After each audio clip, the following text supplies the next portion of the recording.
E aí, pessoal?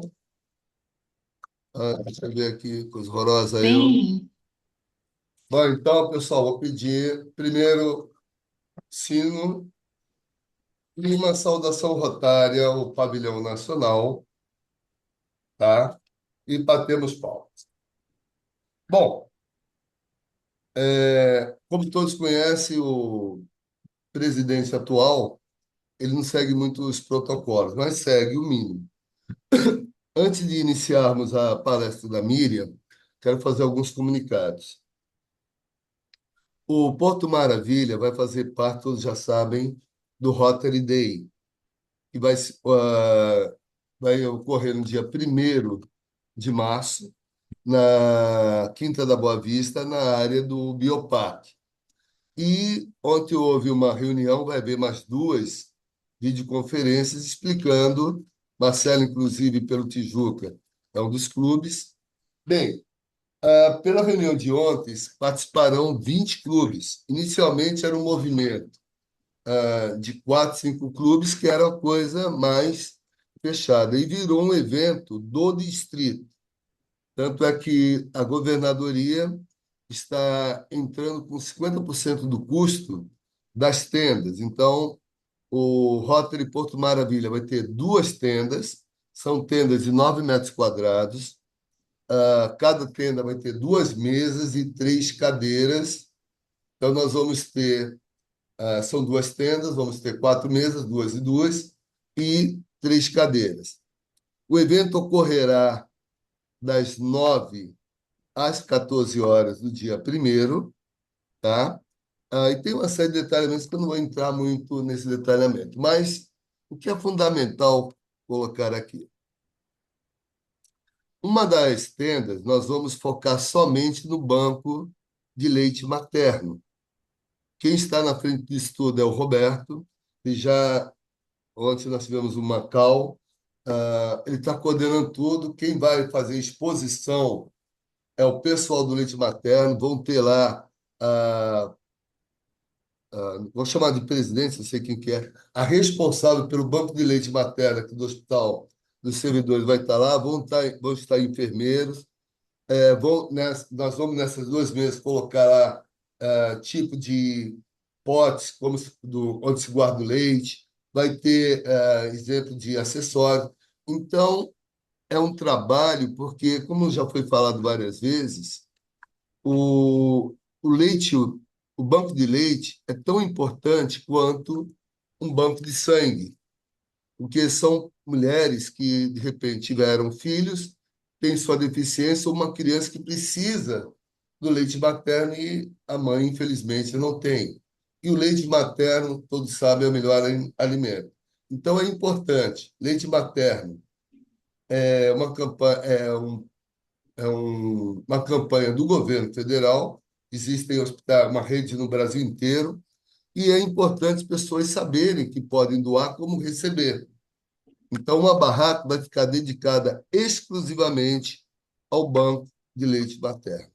Na segunda barraca, nós vamos ter dois assuntos. Um vai ser o Reviver, pelo menos os rotarianos já conhecem o Reviver. Nós vamos falar, vai ter lá o pessoal, talvez a presidência atual do Reviver, vai ter a diretoria, mas vai estar o Rotary.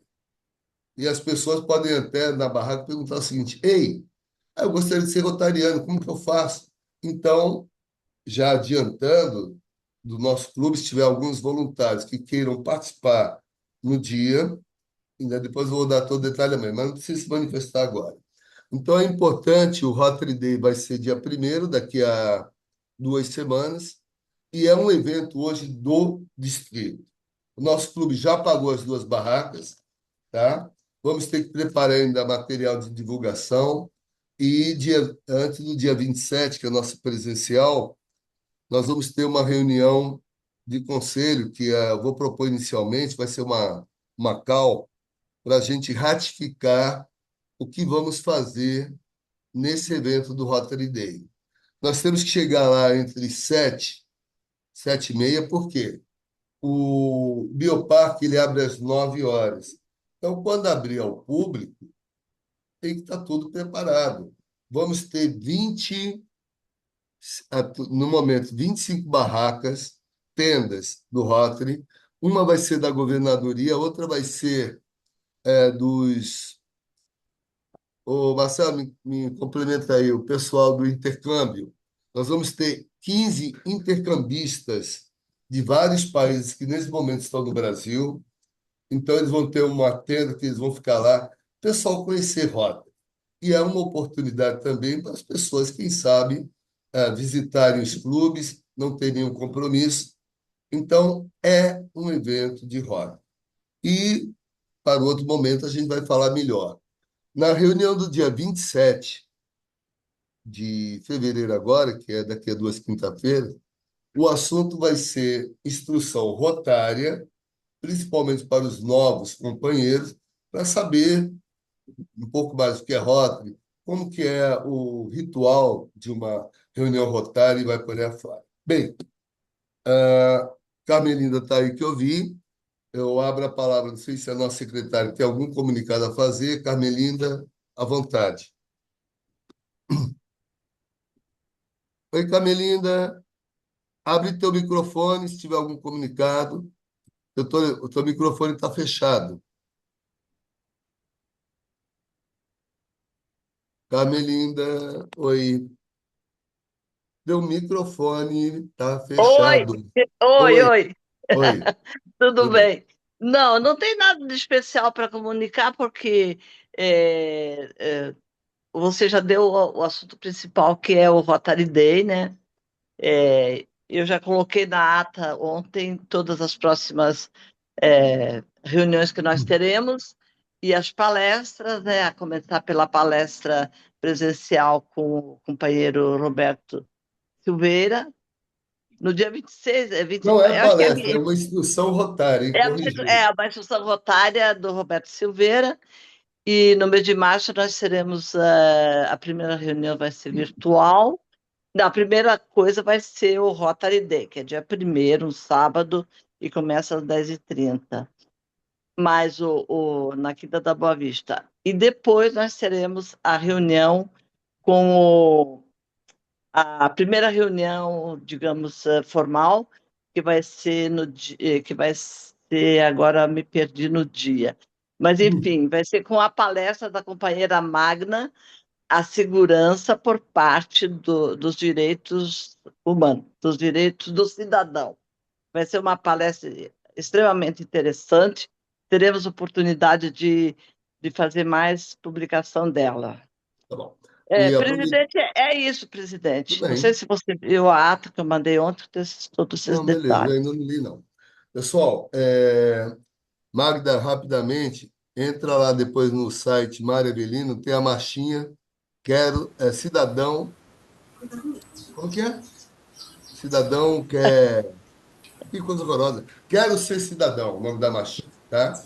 Aí entra lá, a gente fala, oi, governo, eu quero viver, tal, numa boa. Pessoal, nós vamos agora passar para a Miriam, mas antes eu vou fazer a apresentação da Miriam. A Miriam, doutora Miriam, psicóloga. Eu vou ler aqui o mini currículo, que é um currículo muito rico e extenso, mas eu vou resumir. Bom, a doutora Miriam, pode falar, Miriam, para fazer alguma colocação.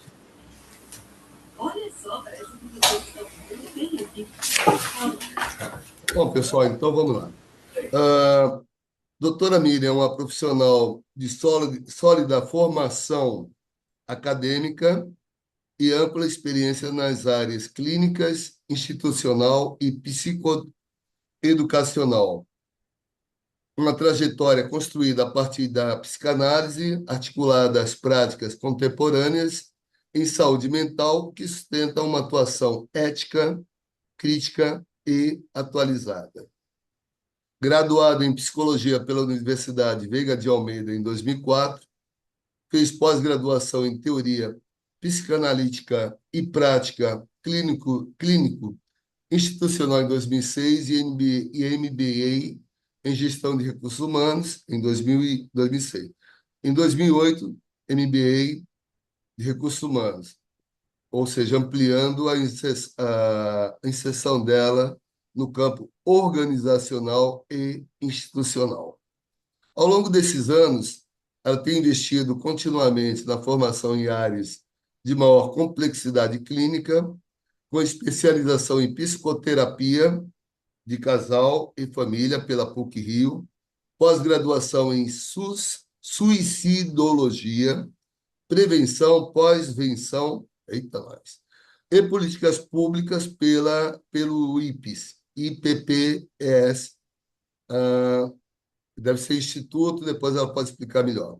Especialização em assistência às pessoas com uso problemático de álcool e outras drogas pelo Projade barra IPUB barra Universidade Federal do Rio de Janeiro, além de capacitação em psicologia forense pelo IPUB da Universidade Federal do Rio de Janeiro.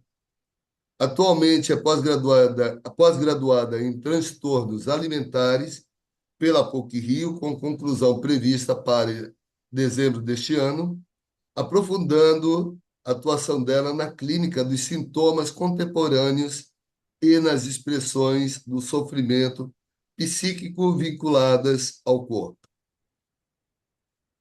Currículo longo.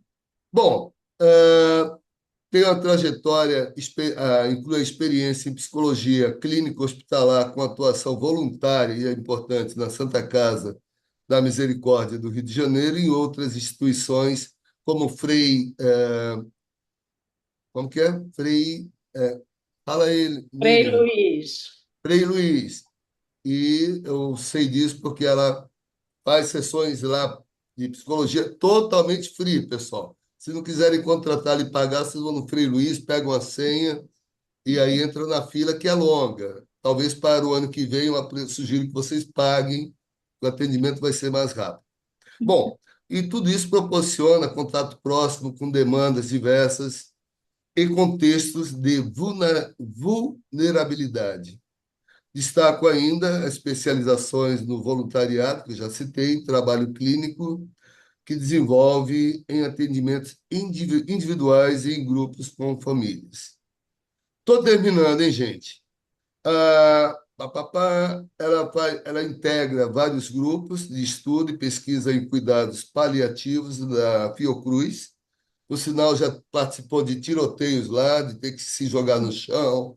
Ela, às vezes, pede autorização para o crime organizado, Comando Vermelho, e dá ainda palestra para o pessoal da milícia do crime organizado em temas como sexualidade, questões de gênero, na UVA, além de ter participado de cursos de extensão em psiquiatria e saúde mental pelo IPUB, Universidade Federal do Rio de Janeiro, em diferentes momentos da sua formação. Bem, pessoal, falei muito para concluir o último parágrafo, que é extenso, senão vai acabar o nosso tempo. O percurso profissional da doutora Miriam revela compromisso permanente com a clínica, a pesquisa e a formação orientada para o cuidado em saúde mental em suas dimensões subjetiva, social e institucional. Então, nossa palestrante, doutora Miriam, primeiro uma salva de palmas, e passo a palavra, que eu falei muito. Tirando a brincadeira, peço desculpa aí, mas é tudo sério, hein? Vamos lá. Boa, Desculpa, só um detalhe, pessoal. As perguntas vão ser para o final, então ela vai fazer uma exposição. Anotem suas perguntas. Se for muito complicado, ela dá o cartãozinho, vocês marquem uma consulta. Miriam, por favor. boa tarde. É bom começar o assunto com esse ar assim descontraído, né? Bem característico do presidente Mário Avelino. Eu sou Miralice, psicóloga. Eu vou iniciar agora a apresentação. Como já foi introduzido, a partir do momento que eu abrir os slides, eu vou passar uma sequência de slides. Assim que eu abrir, eu não consigo mais visualizar vocês. Então, se tiver alguma questão, vocês podem anotar que ao término eu irei abordá-las conforme a demanda de cada um. tá? Deixa eu ver aqui. Não aparece para mim, eu acho que vocês não me colocaram como pessoa para fazer Exposição, né? exposição. Aí vocês têm que Você me está colocar. como co-host, doutora Miriam. Agora apareceu aqui para mim, não estava aparecendo. Peraí, só. Verdinho. Não, não apareceu ainda não. Peraí, deixa eu botar mais. Tem um verdinho na sua frente. Não tá, ele só está aparecendo aqui áudio, vídeo, participante, chat, reagir, não está aparecendo. Mas, ô Miriam, se você pegar, compartilhar, eu acho que vai aparecer tua tela. Vai compartilhar aí no Ah, Zoom. deixa eu ver aqui. Tem aí no verdinho, no share, Agora abriu, peraí. tá? Quem pode compartilhar? Apenas anfitrião. Apenas anfitrião. Deixa eu ver se eu consigo compartilhar agora todos os participantes. Vamos ver. Tem um plano B. Beleza. Já Ótimo. estão conseguindo visualizar? Estamos. Sim. Coloca no, apresentação. Isso, a partir de Beleza. agora, né, eu vou iniciar a apresentação e o tema de hoje que eu abordarei, ele se apoia sobre a importância do cuidado com a saúde mental frente ao fenômeno do vício em apostas online. Isso é uma realidade que a gente, né, tem acompanhado até pelos canais de comunicação e é um assunto de extrema importância, extrema relevância dentro do momento atual, né, da nossa sociedade. Esse é o lugar de fala, né, que é o lugar que o presidente já introduziu aí de uma forma bastante cuidadosa. Muito obrigada pela sua apresentação.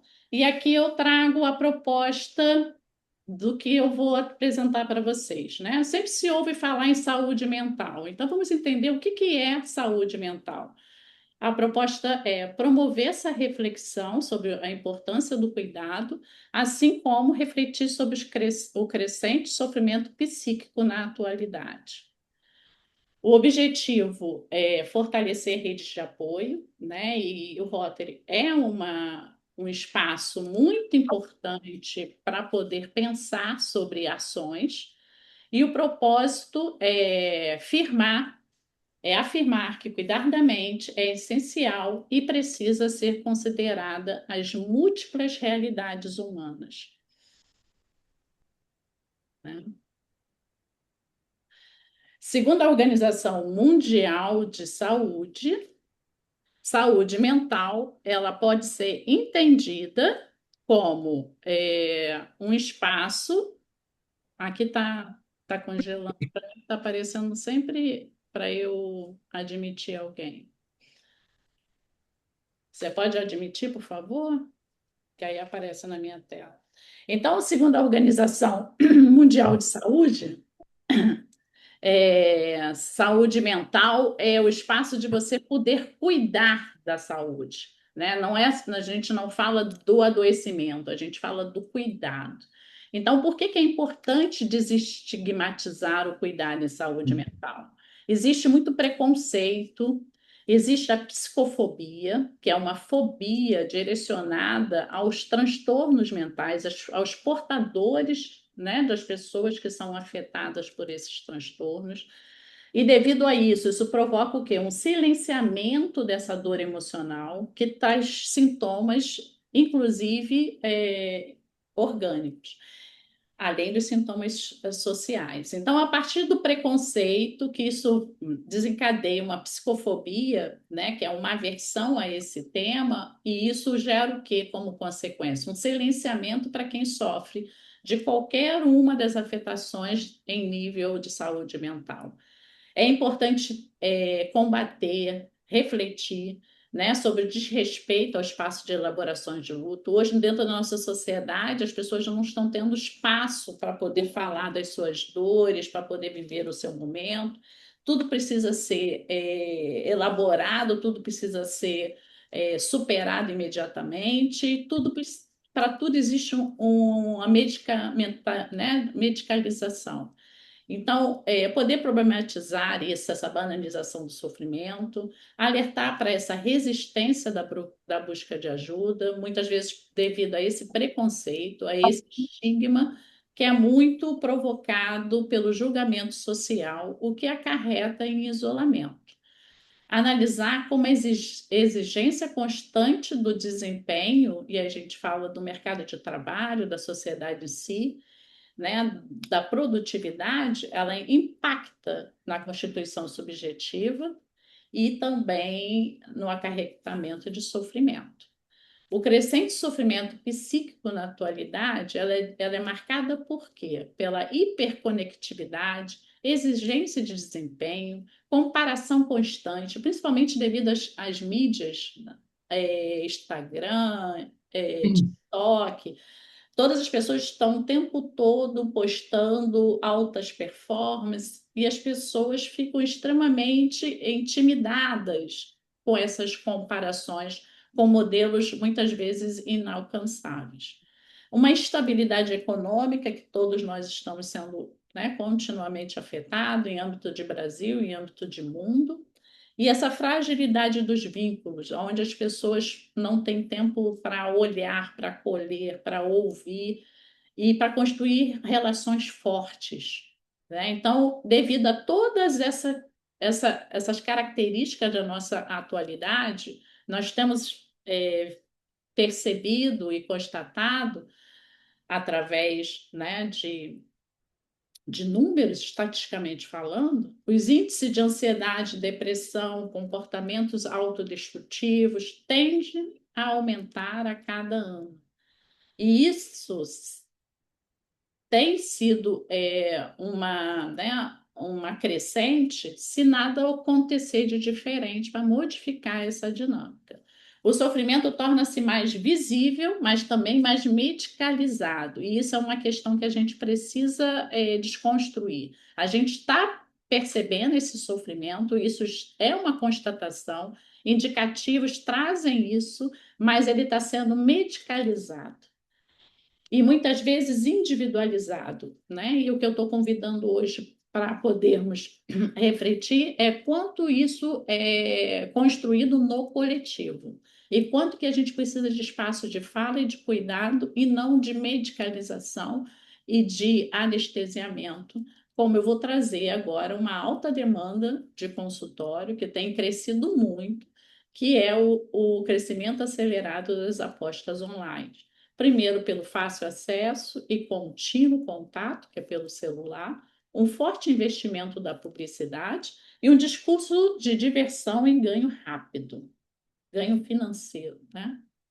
Então, o que seria apostas online? É um vício que se refere aí a um comportamento compulsivo relacionado aos jogos, inclusive às apostas online. E o que caracteriza esse vício? A perda de controle e a repetição do comportamento, apesar das consequências negativas, né? Então, independente dos resultados serem negativos e trazerem prejuízos, esse comportamento ele é mantido. Então, o uso da aposta, o que a gente tem percebido é que ele vem muito para lidar com as emoções desreguladas e muito como um canal para as pessoas lidarem com as frustrações. Agora, uma informação que é muito importante é que a dinâmica que as apostas desempenham na parte cerebral é similar à dinâmica do abuso de substâncias psicoativas. Então, você tem um comportamento de jogo onde você não ingeriu nenhum tipo de substância, seja ela lícita ou ilícita, por exemplo, álcool como depressor e tabaco como estimulante. Você não usou nenhuma dessas substâncias psicoativas, mas a dinâmica cerebral ela é muito próxima, como se você tivesse ingerido uma dessas substâncias. Então, você vai ter os mesmos efeitos da síndrome de abstinência, da fissura, tudo que você tem quando você adquire uma dependência por substâncias psicoativas sejam elas, volto a dizer, lícitas ou ilícitas, muito disso acontece de forma bastante próxima quando a gente fala da, né, do abuso do uso de apostas online. Então, o que que acontece, né, dentro desse contexto que é tão mobilizador? As apostas são realizadas online, o funcionamento é 24 horas, tem um reforço imediato e intermitente, que se você ganha, você quer ganhar mais, se você perde, você fica correndo atrás do prejuízo para tentar recuperar. Então, a partir dali, partes do seu cérebro são acionadas que você entra em comportamentos compulsivos e impulsivos né, dentro dos quais você não consegue interromper e nem raciocinar.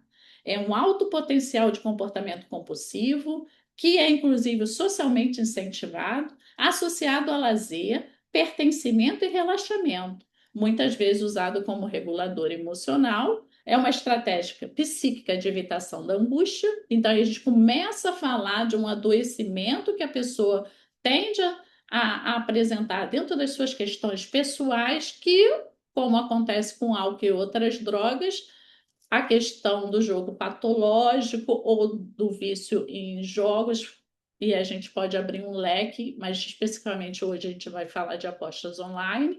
Isso acontece dentro de uma bengala emocional.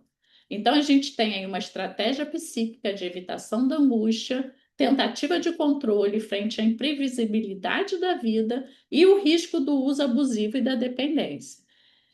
Apostas online é uma tentativa de solução rápida para o mal-estar da sociedade, dificuldade de lidar com frustrações. Nós estamos dentro de uma cultura do imediatismo e do excesso e uma aposta para tamponar o vazio existencial. Então, eu estou trazendo aí uma amplitude, né? Não estou dizendo que isso é um problema do sujeito, da pessoa, eu estou trazendo isso como uma questão da sociedade, do coletivo.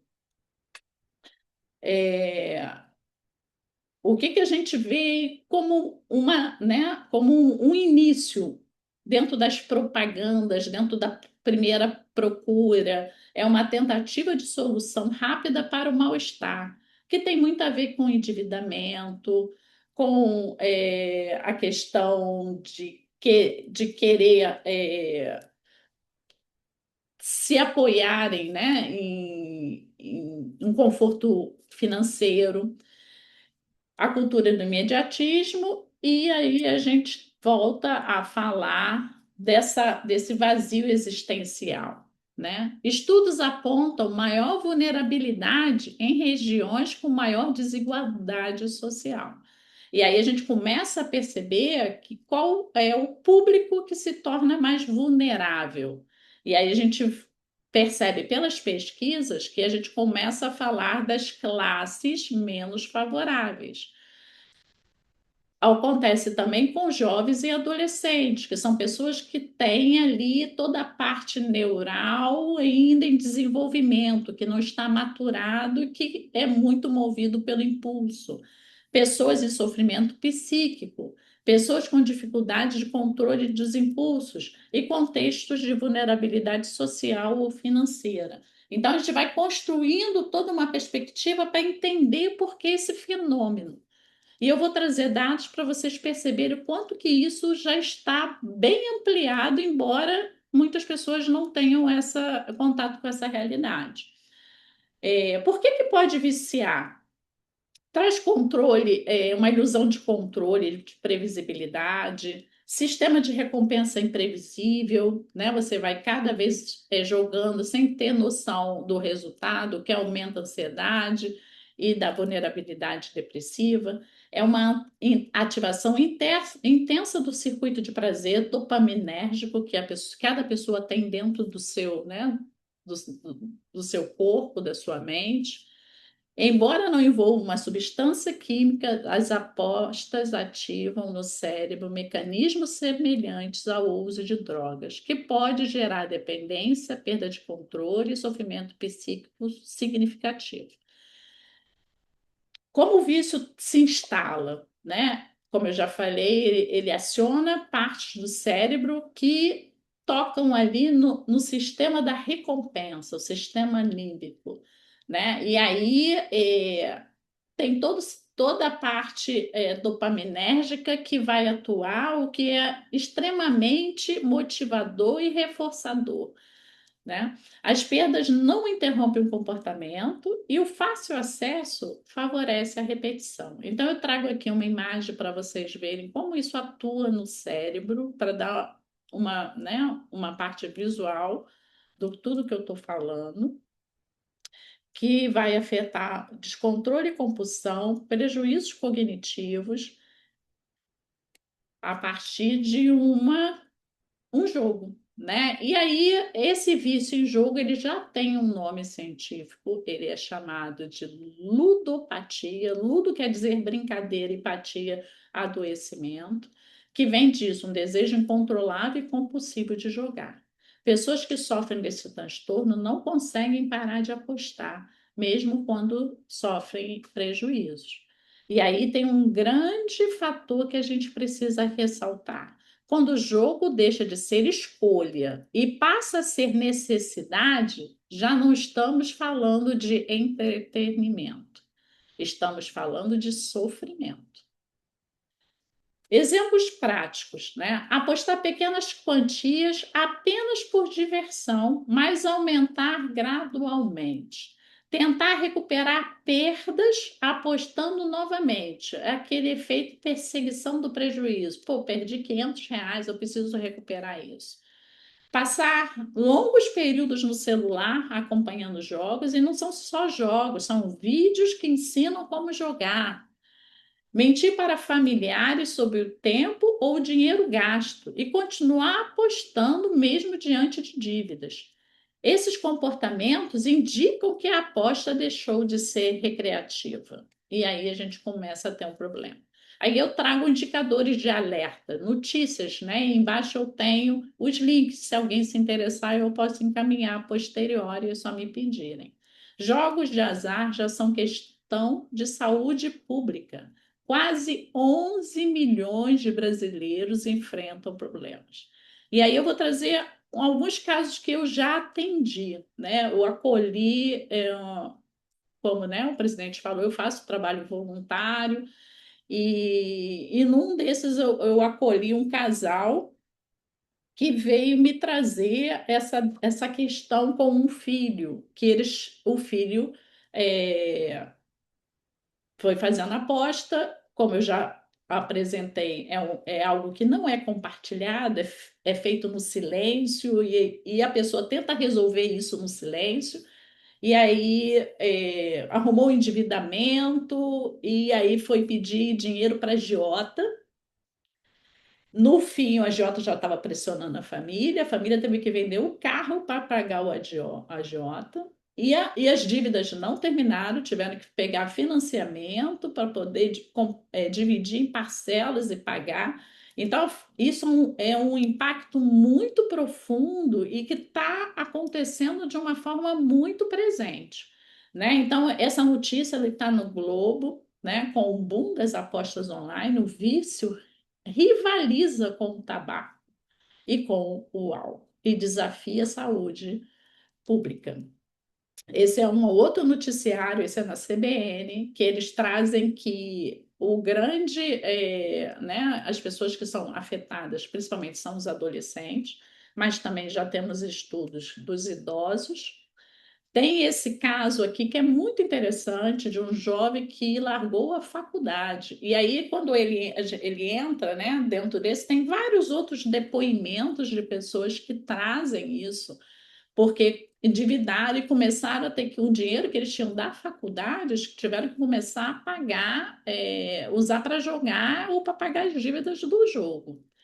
Então, a gente tem dados aqui epidemiológicos, né, como a aposta brasileira. A gente começa a perceber aqui que tem uma boa notícia, que a maioria dos brasileiros não joga, não tem essa cultura do jogo, e a má notícia é que cada vez mais nós estamos com esses números aumentando, nesse percentual de jogadores de risco, né? O que a gente começa a ter aí inúmeros prejuízos. E uma das regiões mais afetadas é o Nordeste, né? É aquilo que a gente falou do público vulnerável.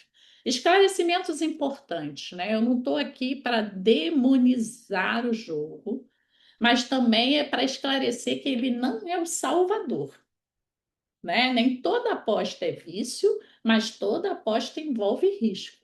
O vício não está no valor apostado, mas na relação que o sujeito estabelece com a aposta. Jovens são mais vulneráveis, mas adultos também adoecem. Informação, prevenção e acompanhamento psicológico são fundamentais. O vício em aposta online não fala apenas de dinheiro, mas de sofrimento psíquico e das pessoas apresentarem dificuldades em lidar com o mal-estar na contemporaneidade. É fundamental perguntar: estamos diante de sujeitos adoecidos ou de uma sociedade que produz esse adoecimento?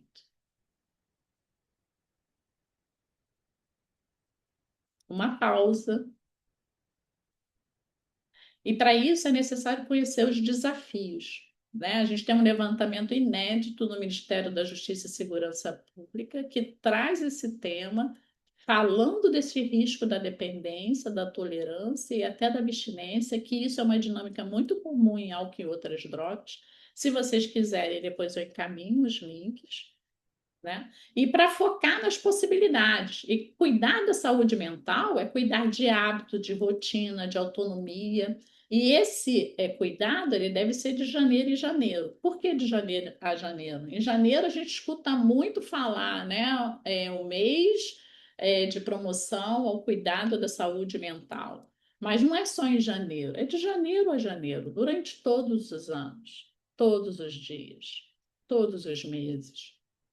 O que está em jogo, além de jogar?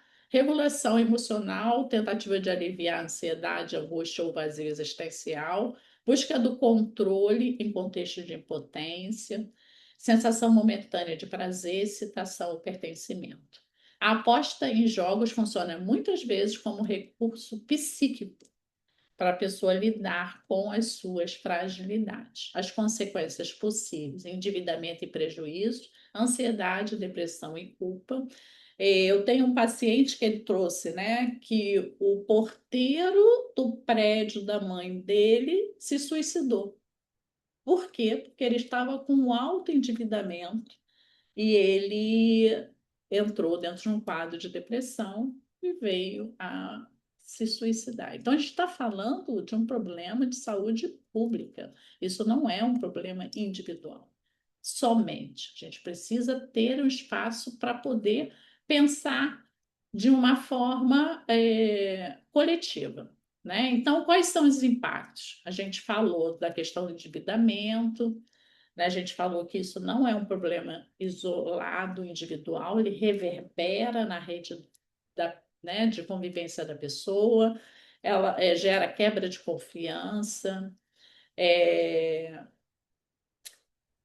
gera instabilidade no núcleo familiar, conflitos conjugais e parentais. Eu já recebi casais que a esposa traz isso como um problema, né? Ou você trata ou a gente se separa.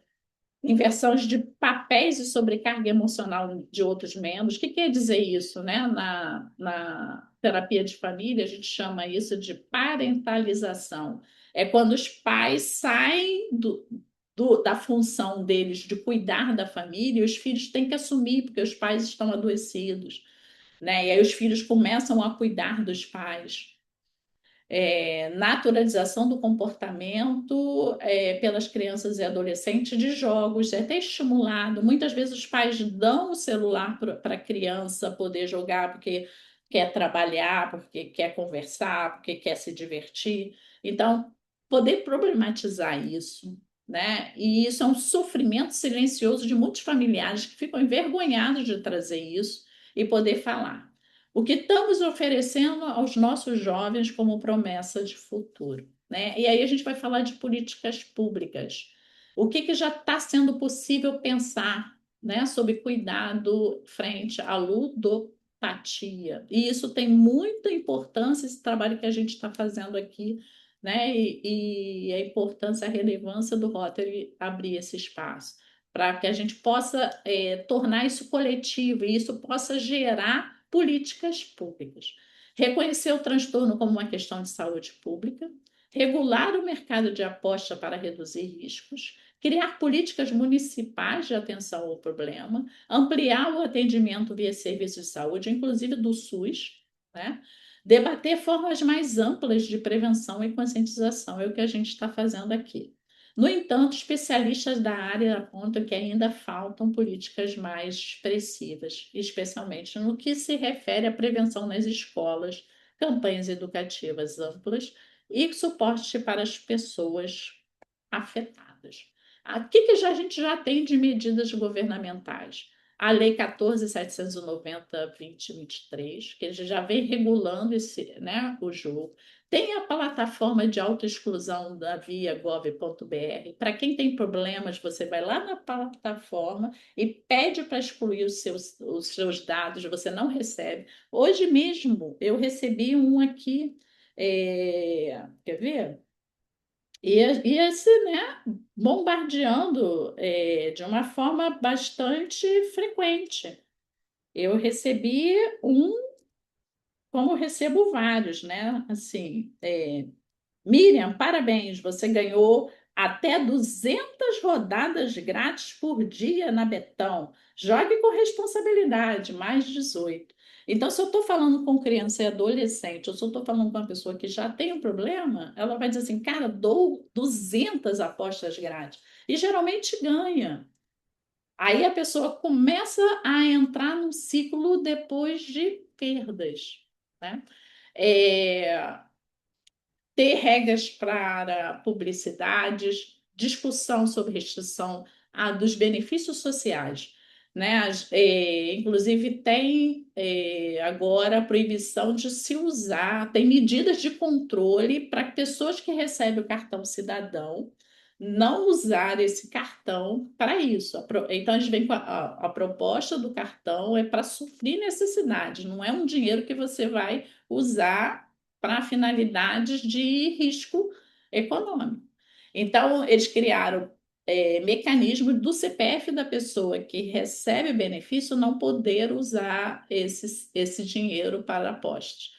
Fiscalização de anúncios digitais. Então, tem várias medidas que já estão sendo pensadas nesse sentido, só para vocês terem uma ideia da complexidade e da seriedade da situação. A tecnologia pode limitar o acesso, a lei pode regular o mercado, mas o cuidado em saúde mental exige escuta, prevenção e responsabilidade coletiva. Quando o jogo deixa de ser entretenimento e passa a ser necessidade, estamos falando de um sintoma, não apenas de uma escolha. A ludopatia não começa no dinheiro, começa na promessa de saída rápida para uma realidade difícil. Falar sobre apostas online é falar sobre desigualdade, sofrimento psíquico e políticas públicas responsáveis. Então, a gente já está chegando, né, ao final. Quando procurar ajuda profissional? Se a pessoa começar a perceber sensação de perda de controle, prejuízos emocionais, sociais ou financeiros, uso compulsivo como principal recurso emocional, sofrimento persistente, pensar frequentemente em apostar para aliviar emoções, irritação quando não consegue jogar, quando não pode jogar, minimizar perdas, esconder esse comportamento, dirigir jogando, que já tem pessoas que dirigem jogando, né? Então a gente tem um problema aí. E como cuidar da saúde mental? Praticar exercícios, dormir adequadamente, alimentar saudavelmente de forma regular. Por isso que a gente fala aqui da Organização Mundial de Saúde. Quando a gente fala de saúde mental, a gente está falando de promover bem-estar. Por isso que o público de maior vulnerabilidade são a classe de baixo poder aquisitivo, porque o básico não chega até eles. E a aposta, muitas vezes, vira um risco, mas dentro de uma situação que a pessoa já está em risco, o que resta? Né? Ter momentos de lazer, estabelecer limites, e isso requer autoconhecimento, organizar rotina, cultivar relacionamentos positivos, meditar, desconectar-se das redes sociais periodicamente, reduzir o tempo de tela, diminuir a ansiedade, melhora o bem-estar, evitar o abuso de substâncias psicoativas, e a gente fala de álcool e outras drogas, buscar apoio psicológico em qualquer momento da sua trajetória pessoal, não só quando se tem um problema. Incentivar e apoiar a busca do autoconhecimento, educar para a prevenção do adoecimento psíquico, que é o que a gente está fazendo aqui. Combater o comportamento psicofóbico, que ele pode aparecer em atitudes, falas ou práticas de preconceito, que geram estigmatização dirigida às pessoas que vivenciam o sofrimento psíquico ou transtornos mentais. Né? E aí, eu já atendendo, né, a meia hora que me foi dada, já estou finalizando, deixando uma reflexão.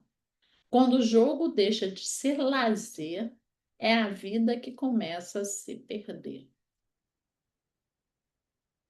Aí tem os meus contatos, no que vocês precisarem. Eu agora abro as perguntas. Estou aqui. Obrigada.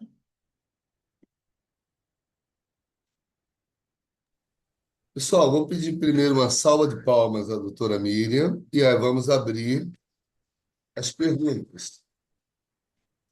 E passo a palavra para quem quer perguntar.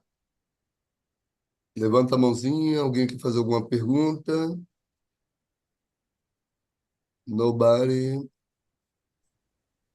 Bom, Mário, eu gostaria oi. de primeiramente cumprimentar a palestrante pela brilhante palestra e eu tenho uma vivência pessoal que confirma exatamente o que ela falou aí. Eu, durante um período da minha vida, fui jockey e fui montar em São Paulo e me convidaram depois da corrida. Eu fui sentar numa mesa patrocinada por um rapaz ainda jovem que tinha herdado 200 imóveis em São Paulo. Era filho único e 200 imóveis foram para ele. Algum tempo depois, uns 3 ou 4 anos depois, eu encontrei ele no próprio Jockey e pedindo dinheiro emprestado, tinha gasto toda a fortuna dele em jogo,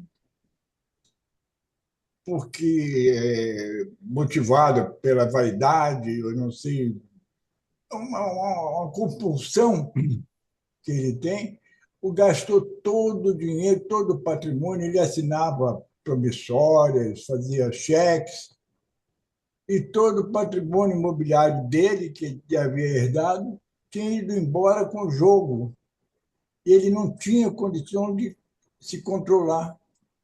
Não sentiu que o patrimônio dele estava se esvaindo exatamente por essa compulsão que a senhora tão bem se referiu.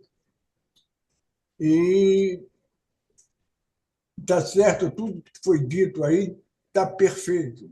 É uma coisa incontrolável, é um vício incontrolável, principalmente no jogo, na motivação de ganhar mais e compromete todo o patrimônio. Meus parabéns mais uma vez, foi uma brilhante palestra e eu confirmo na prática tudo que foi dito. Foi perfeito. Alguém mais quer fazer alguma colocação? Senhor presidente, Marivaldo, à vontade. doutora Miriam, boa tarde. Meu nome é Marivaldo Sena, sou advogado criminalista. Tenho uma pergunta para lhe fazer, afeto às questões psíquicas e psicossomáticas, mas não afetas ao jogo propriamente dito. Mas talvez seja mais afeto à minha área de atuação, daí a minha pergunta. Qual é o seu posicionamento quanto à política atual de desinternação e a política atual não manicomial que está sendo implantada no Brasil? para aqueles que sofrem da patologia psíquica?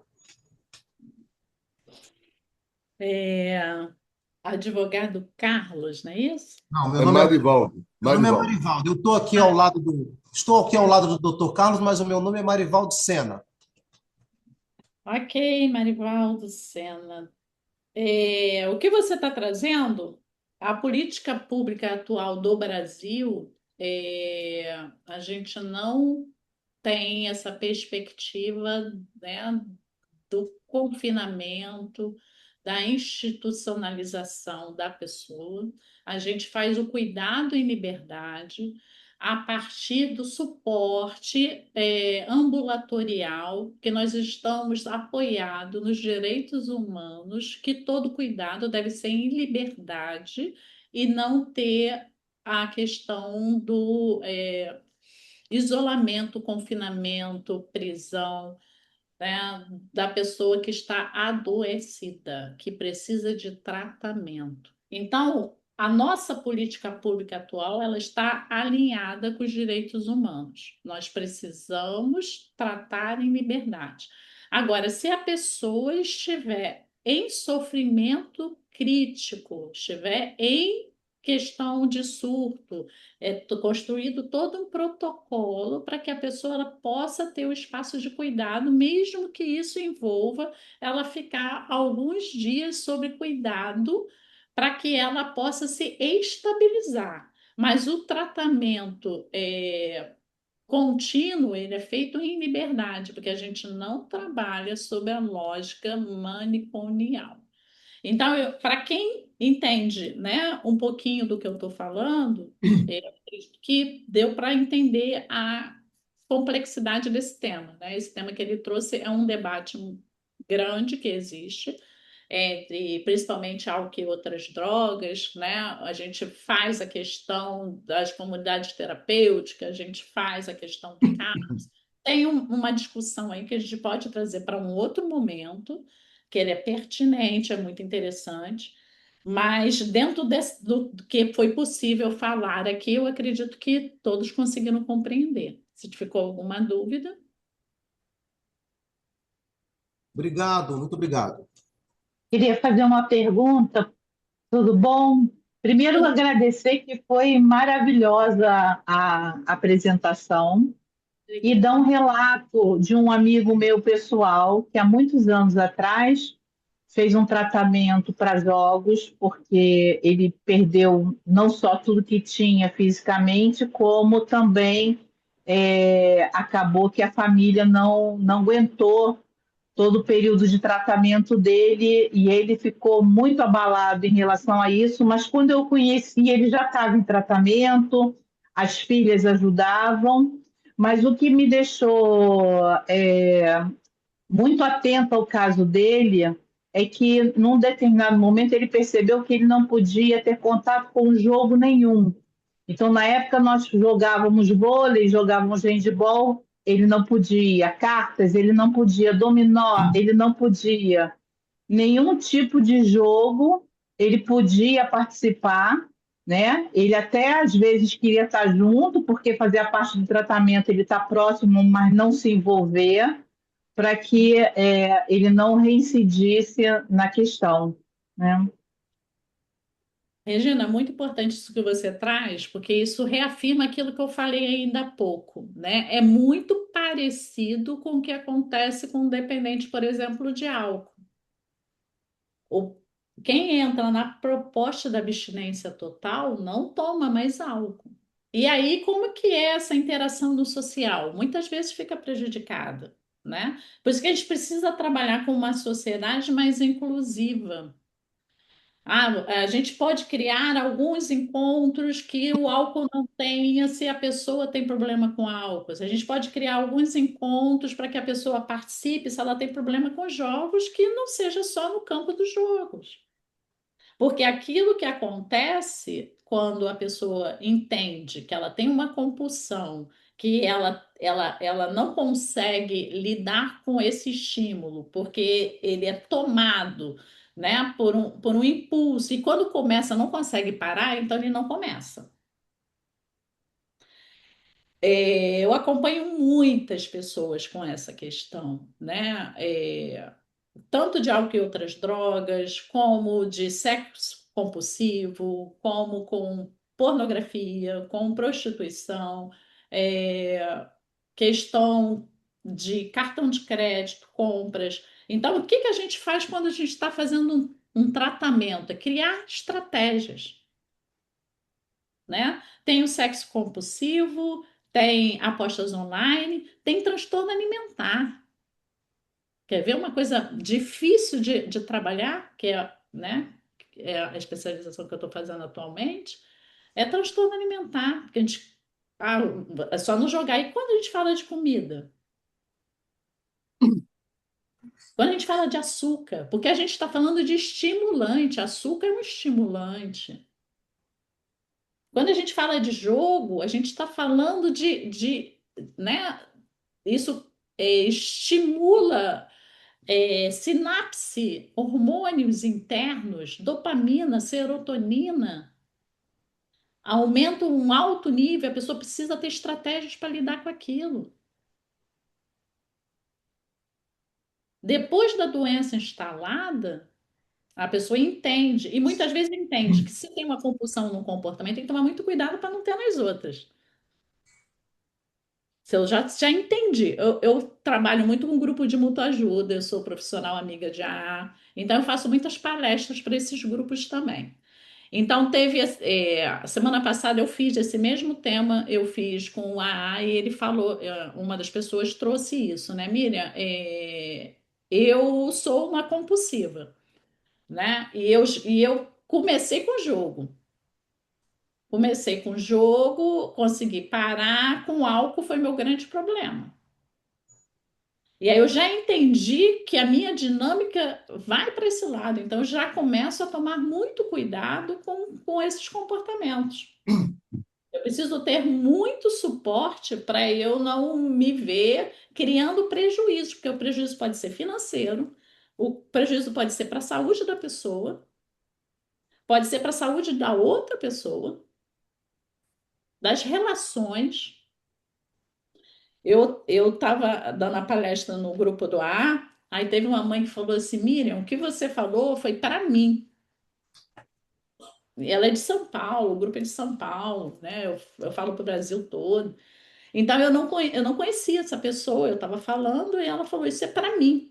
O meu filho, ele passava a madrugada inteira no quarto, eu estava achando que ele estava dormindo, ele estava jogando. E a compulsão pelo jogo é tão viciante que para ele ficar acordado, ele começou a usar cocaína. Hoje meu filho está internado em tratamento.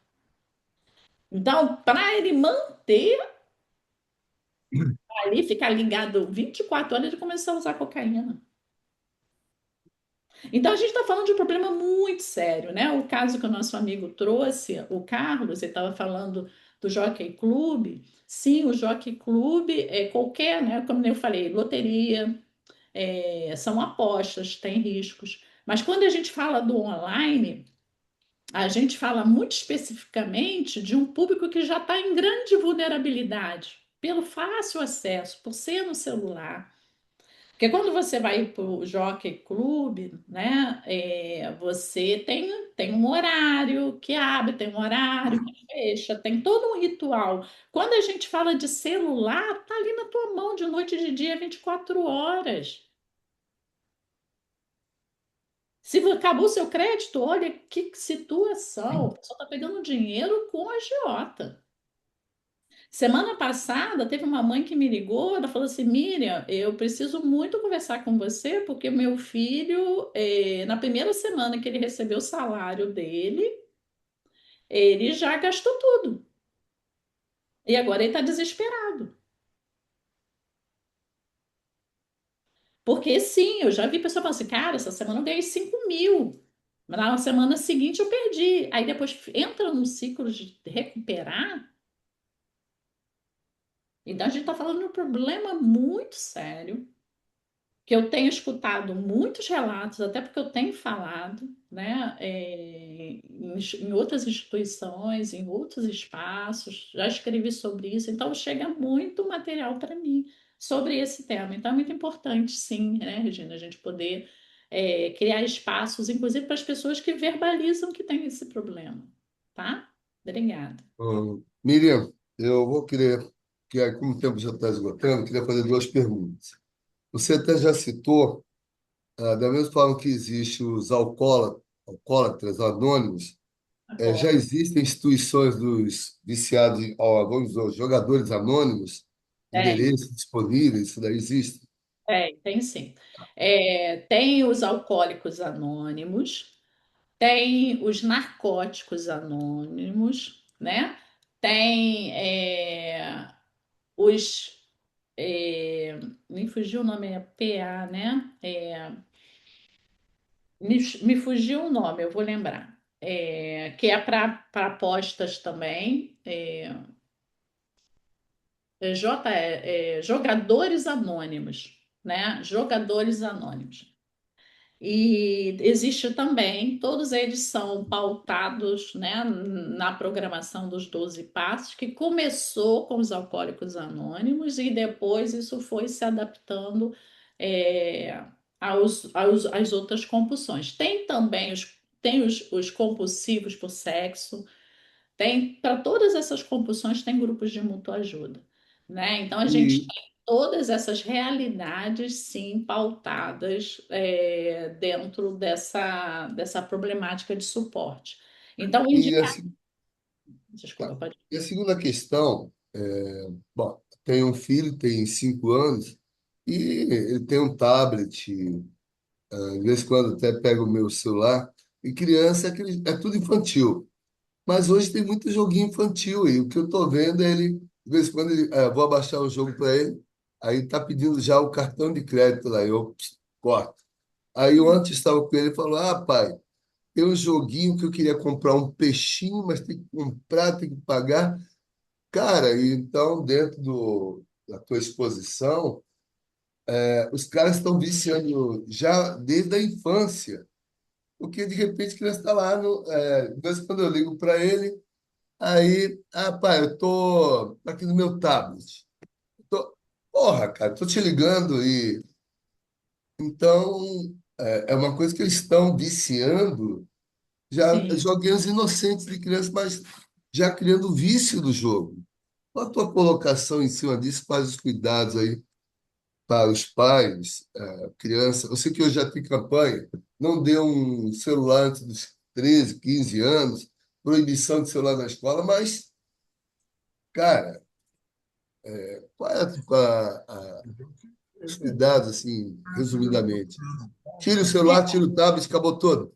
Como que Não, é? a gente não pode fazer isso porque a Ah, gente vive um mundo tecnológico, né? A gente aham. precisa educar as crianças para esse uso.